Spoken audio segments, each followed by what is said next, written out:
இந்த வீடியோவில் நம்ம எதை பற்றி பார்க்க போகிறோம்னா சிங்கமா புலியா, சிங்கம் வலிமையானதா புலி வலிமையானதா, சிங்கத்துக்கும் புலிக்கும் சண்டை நடந்தால் எது ஜெயிக்கும், ஆனால் ரெண்டுமே எப்பொழுதுமே சேர்ந்துருக்கா, தனிமையாக தான் இருக்கும், தனிமையாக தான் வேட்டையாடும், தனிமையாக தான் சாப்பிடும்.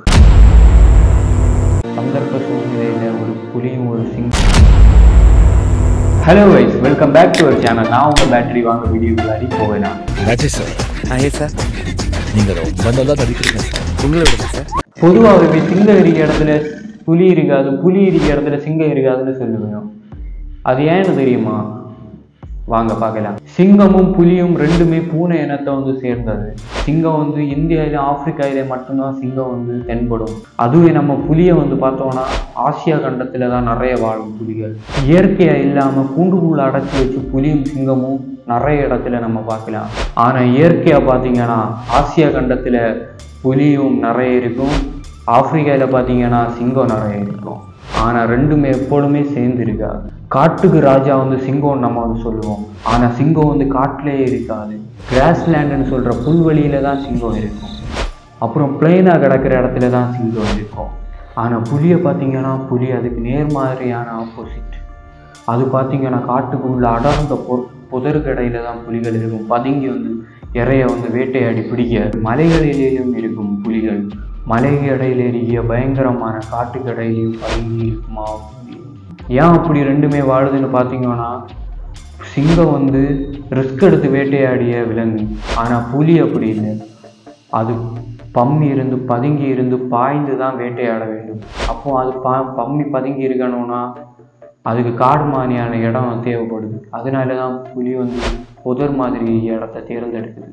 சிங்கம் கூட்டமாக தான் வாழும், கூட்டமாக தான் வேட்டையாட போகும், எப்பொழுதுமே கூட்டமாக தான் இருக்கும். ஒரு சில சூழ்நிலை மாற்ற காரணமாக தான் சில நேரங்களில் சிங்கம் தனியாக போகும். புலியை பார்த்தீங்கன்னா புலி இனப்பெருக்க காலத்திலையும் குட்டி போடுற காலத்திலையும் அந்த குட்டி வளர்ந்து பெருசாகியது வரை தான் சேர்ந்து வாழும், சேர்ந்து வேட்டையாடும். இல்லாத நேரங்களில் புலி சிங்கத்துக்கு நேர் ஆப்போசிட். தனிமையாக தான் வாழும், தனிமையாக தான் இருக்கும், தனிமையாக தான் வேட்டையாடும், தனிமையாக தான் சாப்பிடும். போகிற இடம் எல்லாமே அது தனிமையாக தான் இருக்கும். சிங்கம் சிங்கிளாக வரும்னு சொல்லுவேணும், ஆனால் அது தவறு.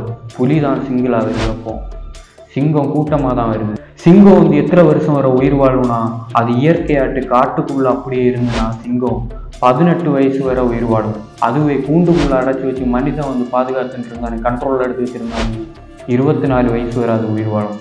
அதுவே புலியை பார்த்தீங்கன்னா புலி 11 காட்டுக்குள்ள இயற்கையோட இருந்தீங்க புலி 11 வருஷம் வரை உயிர் வாழும். அதுவே கூண்டுக்குள்ள இருந்துன்னா அதுவும் 24 25 வயசு வரை அதுவும் உயிர் வாழும். இப்போ நம்ம சிங்கத்துக்கும் புலிக்கையும் பாடி அமைப்பை பற்றி நம்ம பார்ப்போம். சிங்கம் பார்த்தீங்கன்னா 120 சென்டிமீட்டர் வரை சிங்கம் வளரும். அதுவே புலியை பார்த்தீங்கன்னா புலி அதோட கொஞ்சம் கம்மி தான், 110 சென்டிமீட்டர் வரை தான் புலி வளரும். சிங்கம் பார்த்தீங்கன்னா 10 ஃபீட் நீளம் வளரும். அப்புறம் 225 கிலோ வரை வெயிட் வைக்கும் சிங்கம். அதுவே புலியை பார்த்தீங்கன்னா 13 ஃபீட் வரை நீளம் வைக்கும். சிங்கத்துக்கையும் புலிக்கையும் பல்லு நீளத்தை பார்த்தீங்கன்னா 3 இன்ச்சு வரைக்கும் தான் ரெண்டுமே வளரும். இப்போ சிங்கத்தோட நகரை பார்த்தீங்கன்னா 3 இன்ச்சு வரை வளரும். ஆனால் புலியோட நகத்தை பார்த்தீங்கன்னா அதோட 1 இன்ச்சு கூடுதலாட்டு 4 இன்ச்சு வரை வளரும் புலிக்கு.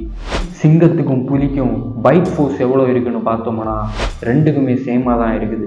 1000 PSI ரெண்டுக்குமே சேமாக தான் இருக்குது.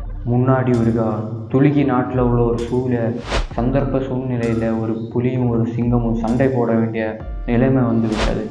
அப்போது அந்த புலி சிங்கத்துக்கு தொண்டையை கடித்து கொதறி சிங்கத்தை வீழ்த்தி விட்டது.